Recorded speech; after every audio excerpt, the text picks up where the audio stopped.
Hey, Riley J 2A here. Okay, here with my weekly 2A roundup. Okay, this is a series where I talk about multiple things in one episode.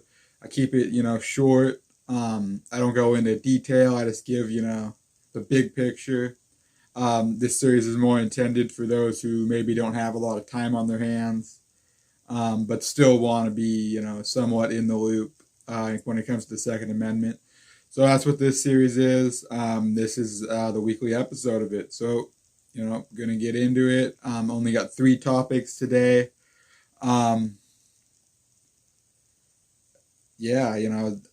Last week there was a couple, there was some positive stuff in there. Not this week, okay? Nothing too good. Not any wins, really, that I'm going to be talking about today. But definitely some things to keep an eye on and some questionable things. So we're going to get right into it. First talking point is going to be, talking about Maryland. This is in the case of Maryland shall issue versus Hogan. Basically, this case was put on hold awaiting the New York State Rifle and Pistol Association versus Bruen case. And, in that Bruen decision, it was found that any firearm regulations had to meet the standard of text, history, or tradition of this country. So now the case is moving forward. It's been heard by an appeals court. And what I'm going to be talking about in regards to this case is the state of Maryland's arguments they made in trying to keep their unconstitutional regulations. Okay, this case is challenging specifically Maryland's training requirement that you have to undergo before being able to get a carry permit in the state. So basically, obviously, Maryland wants to keep infringing. They want to keep taking people's rights, and they want to continue enforcing this training requirement for the people. So, in order to keep that, they would have to make this fit text, history, and tradition under Bruen. So, their argument, the state's attorney general is arguing, well, the Second Amendment says a well-regulated militia being necessary to the security of a free state.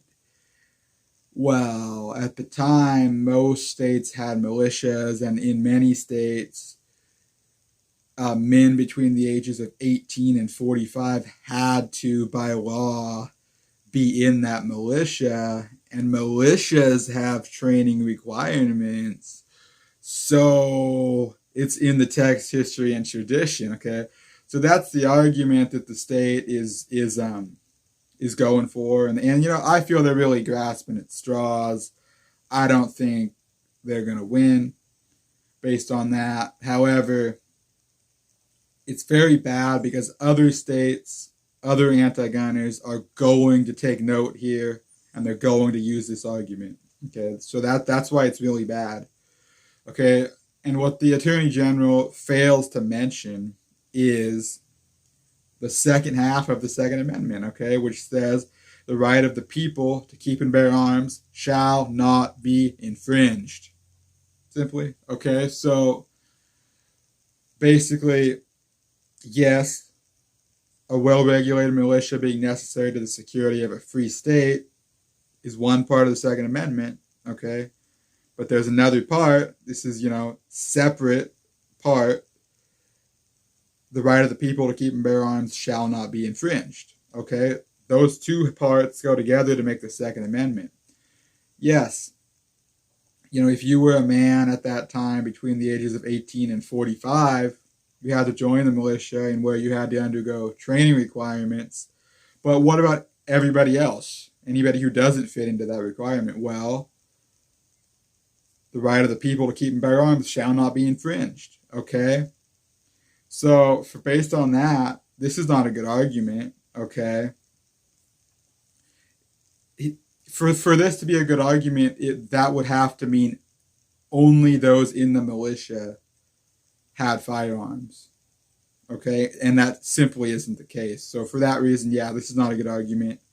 I'm spending a little bit too much time on this topic, but that's the point here. That's the argument the state's trying to make, and it doesn't hold up for that reason that I gave, and it's not ideal.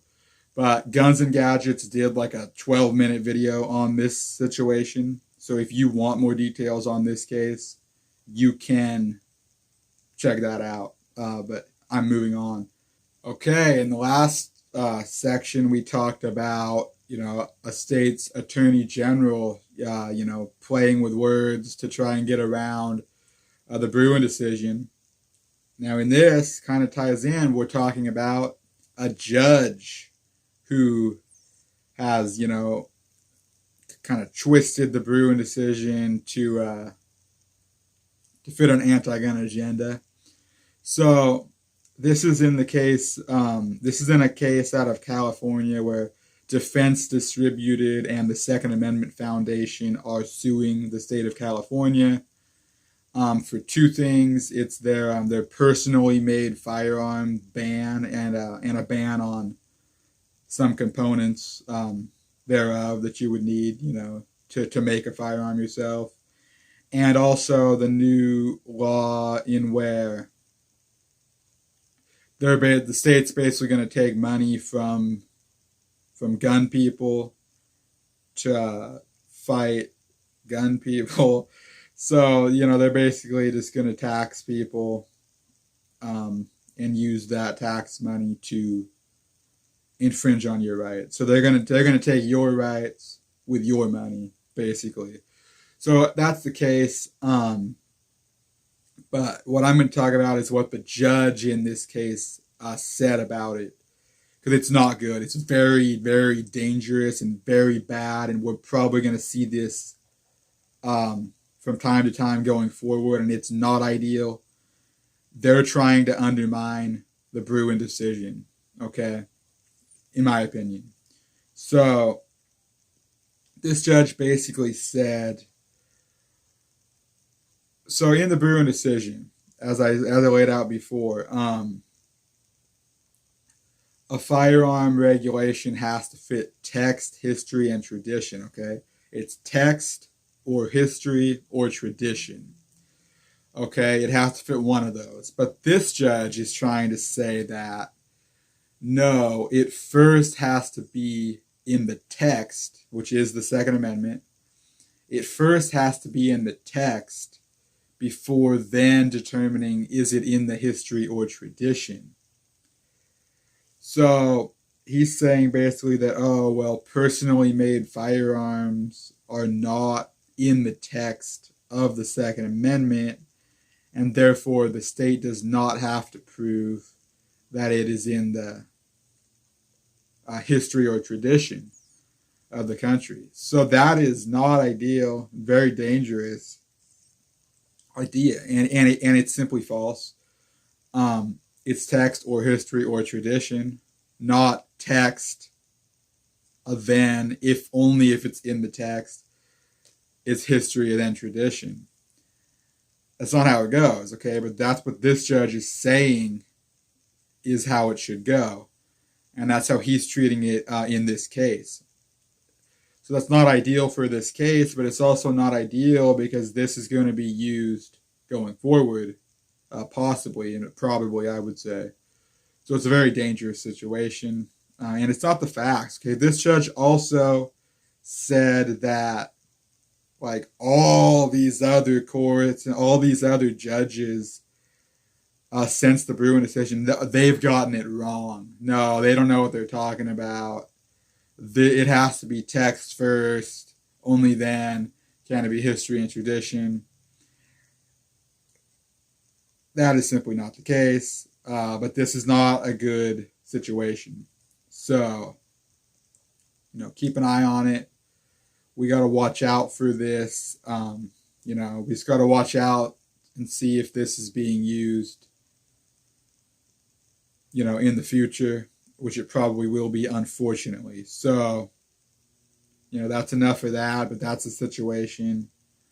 You know, that is a judge, you know, twisting the Bruen decision around to fit an agenda. You know, before that, you know, in the Maryland one, I talked about an attorney general who is twisting the Bruen decision to try and make it fit an agenda. So those are not good, but we got to watch out for him, right? So moving on, last but not least. Okay, so the first two topics were kind of related. You know, anti-gunners trying to get around the Bruen decision. This last one is not related, okay? This happens in September. So basically, there was a gun show in Great Falls, Montana, in where there was a suspicious vehicle outside of this gun show watching people, taking pictures of people's license plates. And this vehicle had Canadian license plates. So some people called the sheriff's office or the sheriff's department, and sheriff's department shows up and they find that this individual is a Canadian cop, basically, and he's part of a Canadian task force for gun smuggling, okay? And he was working in conjunction with the ATF. That's right. So, you know, there's tons of things wrong with this situation. One, why was he there by himself? Why was the sheriff not notified that this was being carried out in his county? You know, this guy shouldn't have even been there. Okay, if anything, the ATF should have been there. Then, you know, they should have forwarded any Canadian license plates to him. But no, that's not what happened. This Canadian cop was watching Americans in America at an American gun show by himself. There was no U.S. law enforcement present or with him, as there should have been. So that is not good. You know, because that's a foreign government in our country watching our people. Not ideal, okay? So people have reached out to the ATF wondering, you know, what's the deal, what's going on? And they aren't saying nothing, okay? In fact, a spokesperson for them even said, like, nobody's going to be commenting on this situation. Not word for word, but something to that effect. And they're nothing. Okay, they are staying very quiet about this. You know, and it leaves the question why. You know, they have said a few things. They've said there was one particular individual that they were looking into. However, this guy is a law-abiding citizen, not a prohibited person, or anything like that. So I don't, you know, and as far as I can tell, this may or may not be the case, but it doesn't seem as though there was any warrants involved with this situation either. So it's a really sketchy situation and really, really unacceptable, if you ask me. So that's really all there is to say. You know, I could go into more detail, but, you know, that's not really what I do on this series. This video is already going on pretty long, so I'm going to get out of here. But, yeah, that's going to be it for me. So, you know, just 3 topics today. I only did 3 because these were a little longer, these topics, in this one. So that's it. Goodbye.